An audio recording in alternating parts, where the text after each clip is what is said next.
চারিদিকে যুদ্ধ যুদ্ধরব। ভারত আর পাকিস্তান ইতিমধ্যে যুদ্ধে কি রত। পাকিস্তান যে ধরনের কাজকর্ম করেই চলেছে এবং ভারতে জঙ্গি হামলা করিয়ে চলেছে, ভারত কি এবার যুদ্ধের দিকে অ্যাকশন নিচ্ছে? সত্যি কি যুদ্ধ হতে চলেছে? কে জিতবে? যদি এই যুদ্ধ হয় তাহলে জিতবেটাকে? এরকম অনেক রকম প্রশ্ন ছাত্রছাত্রীদের মনে, যারা সরকারি চাকরির প্রিপারেশন নিচ্ছ তাদের প্রত্যেকের মনে রয়েছে। আমরা আজকে কিছু পয়েন্টের ভিত্তিতে জানবো যে ভারতে আদতে চলছেটা কি। যারা চাকরির পরীক্ষার প্রিপারেশন নিচ্ছ তাদের এই বিষয়গুলো খুব সুন্দরভাবে পয়েন্ট টু পয়েন্ট গুছিয়ে জানা দরকার। আজকে আমি তোমাদের জানাবো যুদ্ধ হলে জিতবেটাকে, পাকিস্তান না ভারত? কার ক্ষমতা কত বেশি, পাকিস্তানের না ভারতের?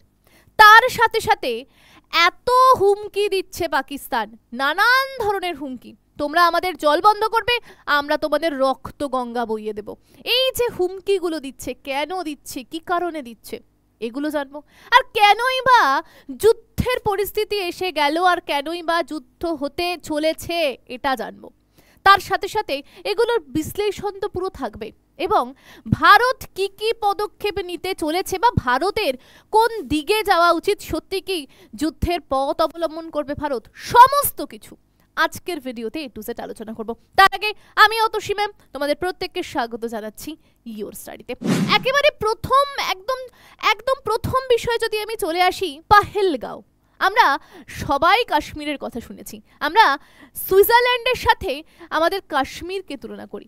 সেখানে একটি জায়গা রয়েছে যার নাম পাহেলগাঁও। সেখানে 22 এপ্রিল 2025-এ পাকিস্তানি জঙ্গিরা এসে কিছু মানুষ যারা সুন্দরভাবে তারা এই প্রকৃতির অপরূপ দৃশ্য দেখতে গেছিল, যারা কাজের ফাঁকে একটু সময় বার করে নিজেদের মতো টাইম কাটাতে গিয়েছিল, সেই মানুষগুলোকে আজ পৃথিবী ছেড়ে চলে যেতে হয়েছে এই জঙ্গিগুলোর জন্য। তারা ভারতে আসে এবং তাদেরকে জাতপাতের ভিত্তিতে জিজ্ঞাসা করে তুমি কোন ধর্মের মানুষ, তুমি যদি মুসলিম না হয়ে থাকো তাহলে তোমাকে গুলি করে দেব। এরকম আরো নজির আমরা দেখেছি।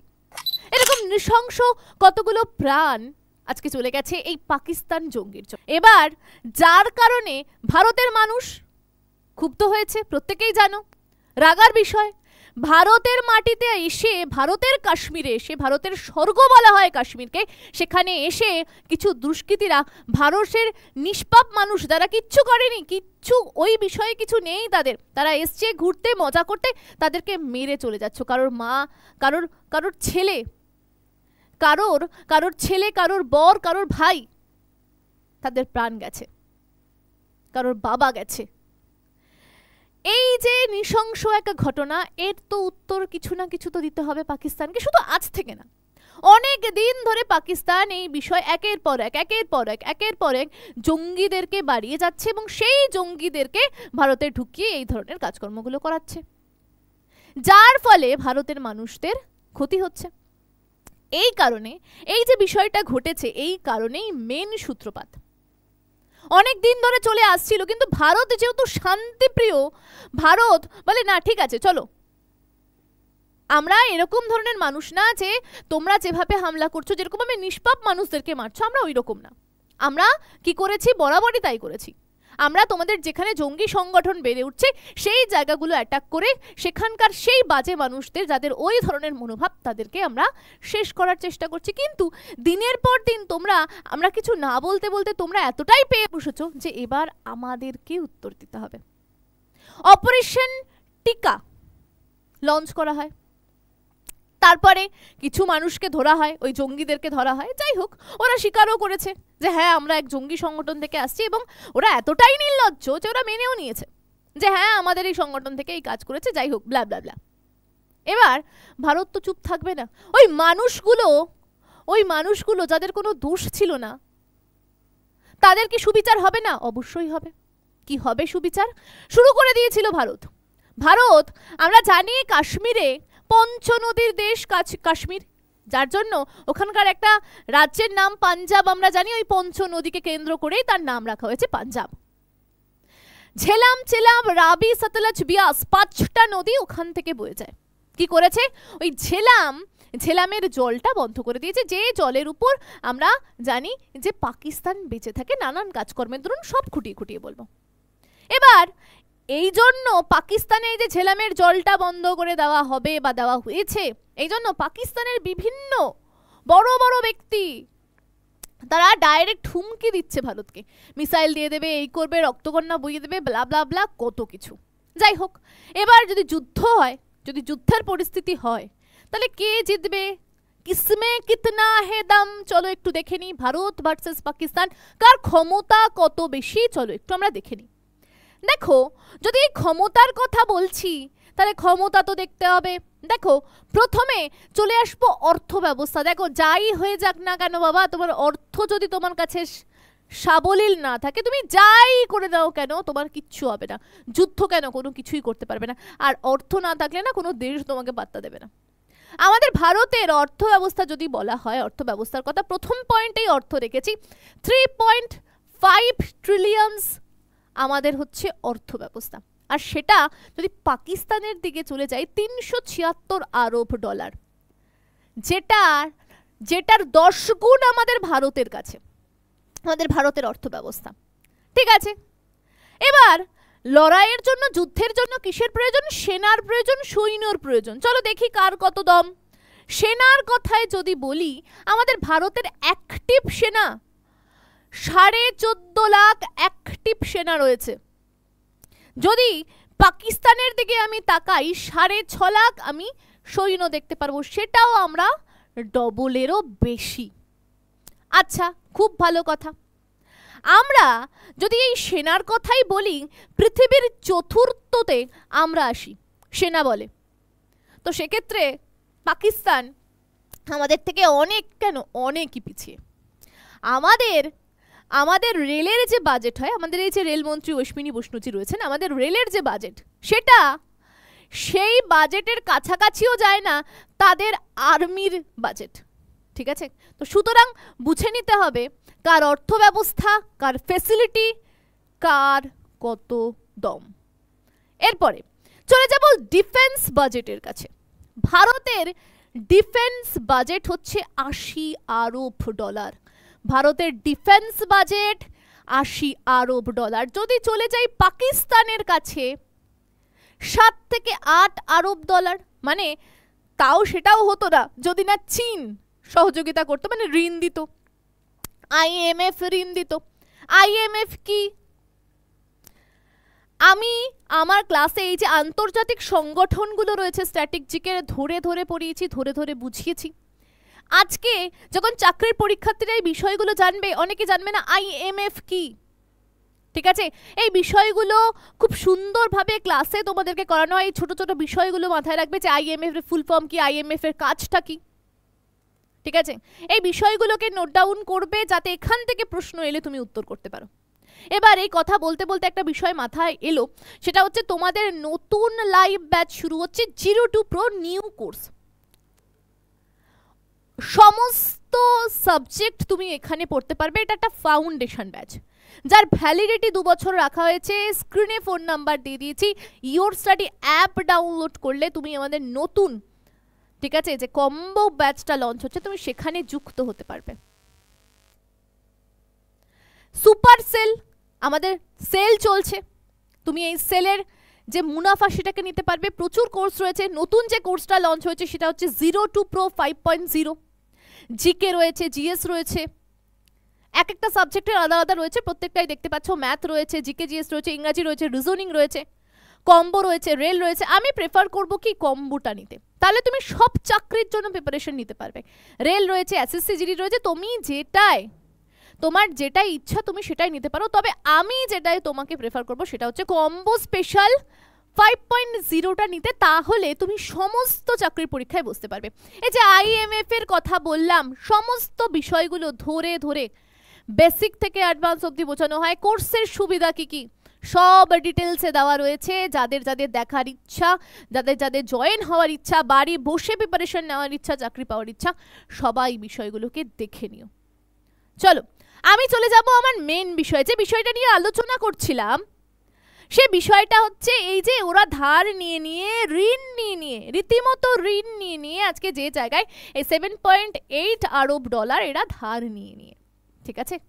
আচ্ছা, এরপরে চলে যাই পরমাণু হাতিয়ার, যেটা ডায়লগ দিচ্ছে বড় বড়, আমি এটা লাগিয়ে দেবো, তোমরা দেখে নিও। এই করে দেবো, ওই করে দেবো, পরমাণু বোম পাঠিয়ে দেবো, এই করে দেবো, ওই করে দেবো, সেই করে দেবো। পরমাণু হাতিয়ার ভারতের কাছে একদম এক্স্যাক্ট না, সবাইকে জানায় না যে আমার কাছে কত রয়েছে। এই বিষয়গুলো না মানুষ নিজের কাছে গোপনীয়তা রাখে, ভারতও গোপনীয়তা বজায় রাখে। মোটামুটি যে খবর পাওয়া যায় 180+ পরমাণু হাতিয়ার আমাদের ভারতের কাছে রয়েছে। আর যদি আমি পাকিস্তানের কাছে যাই তাহলে 170+ কাছাকাছি ওদের কাছে আছে। এবার এই যুদ্ধতে যদি বন্ধু পেতে হয়, আমরা কারো কাছে সাহায্য নিতে চাই, সবাই সাহায্যের হাত বাড়িয়ে রয়েছে। কে কে? চীন, আমেরিকা, রুশ, ফ্রান্স, জাপান, ইউএই, সৌদি আরব, সমস্ত দেশ। কারণ সবাই জানে ভারত একটা শান্তিপ্রিয় দেশ। ভারত জঙ্গি তৈরি করাই ভারতের প্রধান বা প্রথম কাজ না। আমাদের ছেলেমেয়েরা বা আমাদের ভারতের মানুষেরা কি করে? ছেলেমেয়েরা চায় পড়াশুনো শিখে একটা ভালো জায়গায় প্রতিষ্ঠিত হব, দেশের জন্য কাজ করব। কেউ যাচ্ছে ডাক্তার হতে, কেউ যাচ্ছে উকিল হতে, কেউ যাচ্ছে স্পেস ইয়েতে কাজ করতে। সবাই নিজের লাইফ নিয়ে ব্যস্ত, সবাই নিজে এবং ভারতকে, দেশকে একটা জায়গায় নিয়ে যেতে ব্যস্ত। অন্যদিকে আমাদের পার্শ্ববর্তী দেশ পাকিস্তান, যারা পড়াশুনো শেখে জঙ্গি তৈরি করতে, পড়াশুনো শেখা তো দুরবস্থা। আমরা জানি মালালা ইউসুফজাইয়ের কথা, যখন নোবেল পুরস্কার পেয়েছে সব থেকে কম বয়সে 17 বছর বয়সের মেয়ে মালালা ইউসুফজাই, যাকে নোবেল পুরস্কার দেওয়া হয়েছিল, তাকে গুলি করে মেরেছে সে পড়াশুনো করবে বলেছে বলে। কি দেশ ভেবে দেখতে পারো। এবার এই পাকিস্তানের কাছে কে আছে বন্ধু দেশ? ভারতের কাছে তো এত রয়েছে এবং আরো রয়েছে, লিখতে গেলে ভরে যাবে পেজ। আর আমাদের পাকিস্তানের কাছে কে রয়েছে? চীন রয়েছে। তবে চীন তো খালি নাচিয়ে বেড়ায়, নিজের ফায়দাটা নিয়ে নেয়, নিজের ফায়দাটা নিয়ে নেয় চীন। বন্ধু শুধুমাত্র পাকিস্তান নিজেই, নিজের আর কেউ নেই পাকিস্তানের সাথে। আর চীন ইতিমধ্যে তো নিজেই আমেরিকার সাথে ব্যস্ত। এই যে পাকিস্তানের কথা দেখালাম, যদি যুদ্ধ হয় আমরা কোন পজিশনে আর ওরা কোন পজিশনে, ওদেরকে যদি চেপেও ধরা হয় 7 দিনের বেশি ওরা টিকতে পারবে না, ওদের যা অবস্থা। ঠিক আছে, আজকে যুদ্ধের পরিস্থিতি আসলো কারণ একের পর এক 1947-এ আমরা স্বাধীনতা পাই, ওরাও পেয়েছে। 14ই আগস্ট ওরা পেয়েছে, আমরা 15ই আগস্ট পেয়েছি। ভাগটা হলো কি করে? প্রথম থেকেই ব্রিটিশ কলকাঠি নেড়েছে। 1900 আমরা দেখেছি কবে যে আমাদের জাতীয় কংগ্রেসের অধিবেশন স্থাপনা হচ্ছে, খুব ভালো কথা। ব্রিটিশ বলল, মুসলিমদের কানে গিয়ে লাগালো, এরা তো হিন্দু রাষ্ট্র তৈরি করছে, তোমরা কোথায় যাবে? তোমরাও মুসলিম লীগ স্থাপনা করো। মোহাম্মদ আলী জিন্নার নেতৃত্বে তৈরি হলো মুসলিম লীগ। মোহাম্মদ আলী জিন্নাই নেচে নেচে পাকিস্তানকে দাঁড় করালো, পাকিস্তানকে তৈরি করলো। যাই হোক, 1947-এ কাশ্মীরে ওরা কি করলো?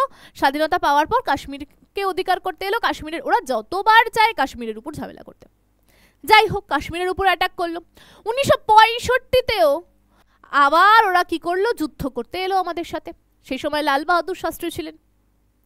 আবার 1971 আমরা জানি ইন্দিরা গান্ধীর সময়কালে কিভাবে পাকিস্তান, পূর্ব পাকিস্তান, পশ্চিম পাকিস্তান থেকে পূর্ব পাকিস্তানকে আজকে বাংলাদেশ করা হয়েছে শুধুমাত্র ইন্দিরা গান্ধীর বলবুতোতে। নিজেরা নিজেদের দেশকে কিভাবে মেরেছে, কুটেছে, অত্যাচার করেছে। নাকি বাংলা ভাষা বলা যাবে না? কেউ নিজে নিজের দেশকে এত অত্যাচার করতে পারে? এরা করতে পারে, এই পাকিস্তানিরা করতে পারে। যদি কেউ না দেখে থাকো ভিডিওটা আমি কমেন্ট সেকশনে দিয়ে দেবো, একবার দেখে নিও কিভাবে বাংলাদেশ স্বাধীন হলো।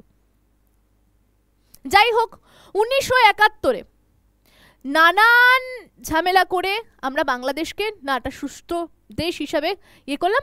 পাকিস্তানের জায়গা থাকলো, ওই পাকিস্তান দুটো ভাগে ভাগ হয়ে গেল। ইন্দিরা গান্ধীর কাছে সমর্পণ জানিয়েছিল 93,000 সৈন্য। ইন্দিরা গান্ধী তাদেরকে কি করতে পারতো? আটক করতে পারতো, অনেক কিছু করতে পারতো। কিন্তু ভালো মানসিকতার এবং বড় মনের পরিচয় দিতে গিয়ে ভারত তাদেরকে ছেড়ে দেয় এবং বরাবরই ভারত দিয়ে এসেছে। তারপরে সিমলা চুক্তি হয়, যেখানে ইন্দিরা গান্ধী বলে যে এই যে এলওসি লাইনটা কি, আমি আরো ডিটেলসে তোমাদেরকে বোঝাবো যে এলওসি লাইন কি। দেখো, এলওসি লাইন যদি বোঝাই, এই যে আমাদের ভারত, আমি ভারতের একটা ছোট্ট নকশা নিয়েছি, ঠিক আছে, বোঝানোর জন্য। কি করেছে এই যে বদমাশ পাকিস্তান, পাকিস্তান তো এই জায়গাটায়, পাকিস্তান এই জায়গাটা ক্যাপচার করে নিয়েছে। এই জায়গাটুকে দুটো ভাগে ভাগ করেছে, একটা দেওয়া হয়েছে গিলগিট বালচিস্তান আর একটা দিয়েছে আজাদ কাশ্মীর। এবং এই যে রেখাটা, সেই রেখাটাকে বলা হয় LOC, মানে লাইন অফ কন্ট্রোল। সিমলা সমঝোতায় ইন্দিরা গান্ধী বলেছে এই লাইন অফ কন্ট্রোলকে আমরা একটু ভালোভাবে নেব, তুমিও ওখানে যাবে না, ওপারে যাবে না, আমিও ওই পারে আসবো না, এটাকে গণ্যমান্যভাবে মানো। আর আমাদের মধ্যে যাই হোক না কেন, আমরা আশেপাশের দেশ কাউকে নেব না, নিজেরাই নিজেদের মতো শান্তিপূর্ণভাবে সলিউশন করব। যা হয়েছে নিজেরা নিজেদের মধ্যে বন্ধুর মতো ভালো মতো শান্তশিষ্টভাবে সব কিছু করব। ইন্দিরা গান্ধী সিমলা সমঝোতায় এই বিষয়গুলোকেই তুলে ধরেছেন এবং এই বিষয়গুলোকেই বুঝিয়েছেন। এই তো এদের শান্তির ছিরি, আর এই হচ্ছে ওদের LOC। ঠিক আছে, ওরা নিজেরা তো নিজেদের মধ্যে থাকে না। 1984-তে আবার ওরা সিয়াচিনে আসে, আমরা অপারেশন মেঘদূত করে ওদেরকে দেখাই বাবা বাপই হয়। হাইয়েস্ট ব্যাটালিয়ন ফিল্ড এটা হচ্ছে সিয়াচিনে, যেখানে ওদেরকে বুঝিয়ে দিয়েছিলাম তোদের অকাত কতদূর। আবার 1919-এ ওরা আবার কাশ্মীরে আসে, আবার ভারত ওদেরকে গো ভাগায়। কোনো বাড়ি তো জিততে পারেনি, কোনো বাড়ি ওরা জিততে পারেনি। তারপরে ওরা কি ভাবলো, চলো এরপরে এবার আমরা কি করি, আতঙ্কবাদী তৈরি করে ভারতকে সমানে বদমাইশি করি, ভারতের মানুষদের উপর অত্যাচার করি।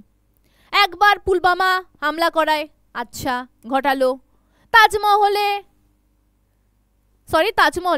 হোটেলে কিছু মানুষ, বাচ্চা, এদেরকে মারো, জঙ্গি পাঠাও, আচ্ছা পার্লামেন্টে পাঠাও, পাহেলগাঁওতে করেই যাচ্ছে।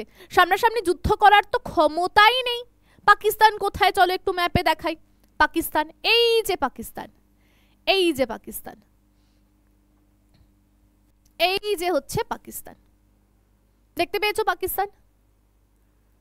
লজ্জাও হয় না ওদের। আমাদের এই যে নদী, আমি এখানে বলছি সিন্ধু নদী, ঠিক আছে, সিন্ধু নদীর 5টা উপনদী রয়েছে, ঝেলাম, চেনাব, রাবি, সতলজ, বিয়াস। ভারত বলেছে আমি এখানে এই যে ঝেলামের জলটা বন্ধ করে দেব, নে তোরা কি নিয়ে থাকবি, তোরা জল পাবি না, তোদের ইকোনমি লো হয়ে যাবে, মানুষ জলে কষ্টে মরবে এই গরমে। আর যখন বর্ষার দিন আসবে ছেড়ে দেবো জল, নে বন্যায় ভেসে যা। আর ভারতের যেটা প্ল্যান, আমার তো যেটা মনে হয়, এই যে কোস্টাল লাইন, এখানে কি করবে, জলসেনা মোতায়েন করে দেবে। এখান থেকেও ব্লক হয়ে গেল। এদের যে সেতুগুলো রয়েছে, সেই সেতুগুলোকে কি করতে পারে, ভেঙে দিতে পারে। পেট্রোলের যেখানে মজুদ আছে তার উপর হামলা করলো, নে এবার তোরা কদিন বাঁচবি, বেঁচে দেখা। এরকম পজিশন যদি ভারত ওদেরকে করে, তাহলেই ওদের আসল শিক্ষা হবে। দেখো এখন না এই যে পরিস্থিতি না, এখন না ওই ডাইরেক্ট যুদ্ধ, মিসাইল ছোড়া ওই বিষয়গুলো হয় না, এখন সব বুদ্ধি দিয়ে হয়। এখন স্মার্ট ওয়ার্কের যুগ, নট হার্ড ওয়ার্ক। কারণ জানি এই যুদ্ধ মারামারিতে এই যে ওরা এত হুমকি দিচ্ছে, মিসাইল ছাড়বে, এই ছাড়বে, ওই ছাড়বে, এইসবের ফলে কি হয়, মানুষ, আমরা চাই সেখানেও তো কত ভালো মানুষ রয়েছে, সবাই তো আর জঙ্গি না, ওখানেও আমাদের মতো মা, বোন, দাদা, দিদি, ভাইরা তো রয়েছে। কিছু জঙ্গিদের জন্য পুরো পাকিস্তান দোষ পাবে, দোষারোপ হবে, এই ভেবেই ভারত এতদিন অবধি পিছিয়ে ছিল। কিন্তু এবার জল অনেকটা উপরে উঠে গেছে। যদি একটু ভালো করে দেখতে পাও, এই ম্যাপের থ্রু আমি এখানে দেখিয়েছি, এখানে একটা জায়গা আছে যাকে সাকসগাম ভ্যালি বলা। এত বদমাশ পাকিস্তান ওই জায়গাটা আবার গিফট করেছে কাকে জানো, 1963-তে চীনকে, যাতে আমাদের ভারতের সাথে ঝামেলা করতে পারে। আর চীন তো আমরা জানি 1962-তে এই জায়গাটা দখল করেছিল, যাকে আকসাই চীন বলি, এবং তার বাউন্ডারিকে আমরা LOC বলি, অ্যাকচুয়াল লাইন অফ কন্ট্রোল বলি। তার মানে আমাদের কাশ্মীরের ওই জায়গাটা কতগুলো বিবাদিত। এক তো POK, পাক অকুপাই কাশ্মীর হয়ে রয়েছে, ওটাকে দুটো ভাগে ভাগ, গিলগিট বালচিস্তান, আজাদ কাশ্মীর। আবার সাকসগাম ভ্যালি আবার চীনের দেওয়া, আবার অক্সাই চীন আবার চীনের, ওদিকে LOC, ওদিকে LAC। জীবনটা অতিষ্ঠ করে রেখে দিয়েছে পাকিস্তান ভারতের। তাই এবার কি তোকে ছাড়বে? তোকে কেউ ছাড়বে? তোকে কেউ ছাড়বে না। যদি আরো একটু ভালো করে দেখাতে হয়, এই যে আমি তোমাদেরকে সিন্ধু, আমার নদীর ভিডিও যদি কেউ দেখে থাকো, ক্লাস করে থাকো, তাহলে দেখবে আমি কিছুদিন পর নদীর ভিডিও নিয়ে অবশ্যই ভিডিও নিয়ে আসবো। সিন্ধু নদী, তার এই যে 4টে উপনদী, ঝেলাম, চেনাব, রাবি, সতলজ, বিয়াস, যেটা সিন্ধু জল সমঝোতা হয়েছিল, সেখানে কি বলা হয়েছিল? সেখানে বলা হয়েছিল এই যে সিন্ধু আর ঝেলাম আর চেনাব, এই তিনটের জল 70% জল কি ব্যবহার করবে না, ব্যবহার করবে পাকিস্তান। আর আমরা দেখব কি রাবি সতলজ বিয়াস এর 30% জল ব্যবহার করবে ভারত। ভারত মেনে নিয়েছিল, ওদেরকে বেশি জল দিচ্ছিল। এবার তোরা যদি দিনের পর দিন এরকম করতে থাকিস তাহলে আমরা আমাদের দিক থেকে সবকিছু বন্ধ করে দেব। নে এবার দেখ কেমন লাগে। ওরা এতটাই বদমাশ, ওরা আবার কি করেছে, ওরা ওদের দেশকে তো বলতে হবে ওরা কিছু না কিছু করেছে। ওরা আমরা যখন ধরো পাকিস্তানের উপর দিয়ে ফ্লাইট করে ধরো এদিকে সৌদি আরব বা অন্য কোনো জায়গায় যাব, তো ওরা বলছে যে আমরা ওদের উপর দিয়ে উড়ে যাব, তো সেই যাতায়াত পথ ওরা বন্ধ করে দিয়েছে। তো আমাদের কি যায় আসে তাতে?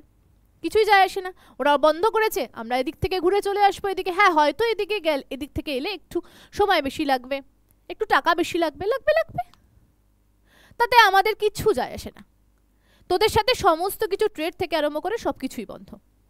এরপরে এই যে তোরা যে ব্যবহারগুলো করছিস, এই যে জঙ্গিগুলো এনে এনে ভারতের দিকে পাঠাচ্ছিস এবং ভারতে তারা নিষ্পাপ মানুষগুলোকে হত্যা করছে, এর কিছু না কিছু তো উত্তর তো তোদেরকে দেওয়াই হবে। আর এমন তোদেরকে উত্তর দেওয়া হবে যাতে তোরা আর দ্বিতীয়বার ফিরে না তাকাস।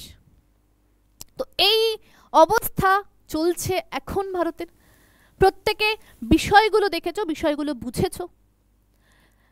এখন ভারতের যেটা মনে হচ্ছে, যেটা ভারত করতে পারে, এই জায়গাটা ভারত নেভি দিয়ে আটকে দিল পাকিস্তানকে। জুলাই মাস এলে ঝেলামের যে জল আটকে রেখেছে সেটা ছেড়ে দেবে, বন্যা হয়ে বয়ে যাবে। ঝেলামকে যদি আটকে দেয় ঝেলামের জল, ওই জল দিয়ে ওরা বিদ্যুৎ তৈরি করে, ওখানে কারেন্ট লাইট ফাইট চলে, ওখানে ইন্ডাস্ট্রি, ব্যবসা বাণিজ্য, শপিং মল ফল চলে। হবে না, চলবে কি করে? ওদের যেসব পুলগুলো রয়েছে ভেঙে দাও, বিদ্যুৎ যেগুলো রয়েছে সেগুলো তো এমনিই নষ্ট হয়ে যাবে। তো এই বিষয়গুলো অ্যাটাক করলে ওরা খুব বেশি দিন ওরা সার্ভাইভ করতে পারবে না। ঠিক আছে, ওদের যা অবস্থা আর ওদের যা এক একজনের যা বক্তব্য, যা হুঙ্কার দিচ্ছে, না আছে দম তো একেবারেই নেই, হুঙ্কার বড্ড বেশি। তো এই হচ্ছে পুরো সিনারিও পুরো ভারতের। ঠিক আছে, এই বিষয়গুলোর সাথে তোমাদেরকে ওয়াকিবহুল থাকতে হবে, তার কারণ সরকারি চাকরির প্রিপারেশন নিচ্ছ।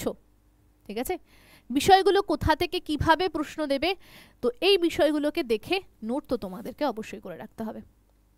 ঠিক আছে, তো যুদ্ধে অবশ্যই, যদি যুদ্ধ হয়, বুঝতেই পেরে গেছো কার দম কত দূর, সব দেখে ডিটেলসে বুঝিয়ে দিয়েছে। আর যে বিষয়টা আরেকবার বলছি, যে সুযোগটা হাতছাড়া কেউ করো না। তার কারণ 6 সেপ্টেম্বর বলাটা ভুল, সুযোগটা কেউ হাতছাড়া করো না। 6 মে থেকে কিন্তু আমাদের নতুন কম্বো ব্যাচ 5.0 লঞ্চ হচ্ছে। ঠিক আছে, স্ক্রিনে দেওয়া নাম্বার রয়েছে, ফোন করো, টিম মেম্বাররা তোমাদেরকে সবকিছু বুঝিয়ে দেবে। 2 বছরের ভ্যালিডিটি তোমরা পাবে, বাড়িতে বসে পড়াশুনো করার সুযোগ পাবে এবং বাড়িতে বসে প্রিপারেশন নিতে পারবে। বেসিক থেকে অ্যাডভান্স অবধি করিয়ে দেওয়া হবে। যারা চাকরি পেয়েছে, যে সকল ছাত্রছাত্রীরা চাকরি পেয়েছে, যে সকল ছাত্রছাত্রীরা পড়াশুনো করছে, তাদের ফিডব্যাকও দেওয়া হয়েছে, দেখে নিতে পারো। কোর্সের সুবিধা কি কি পাচ্ছ সেটা একবার দেখে নিতে পারো। আর এতগুলো কোর্স লঞ্চ হয়েছে, তোমার যেটাই ইচ্ছা, তোমার যেটাই মনে হবে যে এটা করলে আমার জন্য বেস্ট, আমি চাকরি তাড়াতাড়ি পেতে পারবো, তুমি সেটাই যুক্ত হতে পারো। তো আজকের ভিডিওটা ছিল এখানেই। তাহলে বুঝে গেছো কার দম কত দূর বা কি হতে চলেছে, কি হতে পারে। ঠিক আছে, যুদ্ধ হলে কে জিতবে, কার ক্ষমতা কতটা বুঝে গেছো, আর কেন এরা হুমকি দেয়, এদের কাছে নেই কিছু, সবটাই বিশ্লেষণ করে তোমাদেরকে দিলাম। ঠিক আছে, ভারত কি কি করতে পারে সে বিষয়ে বললাম। ঠিক আছে, এরপরে আমাদের সাথে ওরা ভবিষ্যতে কি কি করেছিল সেটার নজিরও দিয়ে দিয়েছি। ঠিক আছে, তো এই ছিল বিস্তারিত বিষয়। আজকে ক্লাস এখানেই থাকছে, পরের দিন তোমাদের সাথে দেখা হবে অন্যরকম আর একটা গুরুত্বপূর্ণ ভিডিও নিয়ে। প্রত্যেককে বলবো জয় হিন্দ, ভালো থেকো, সুস্থ থেকো এবং দেশের মাটিকে আঁকড়ে ধরে থেকো।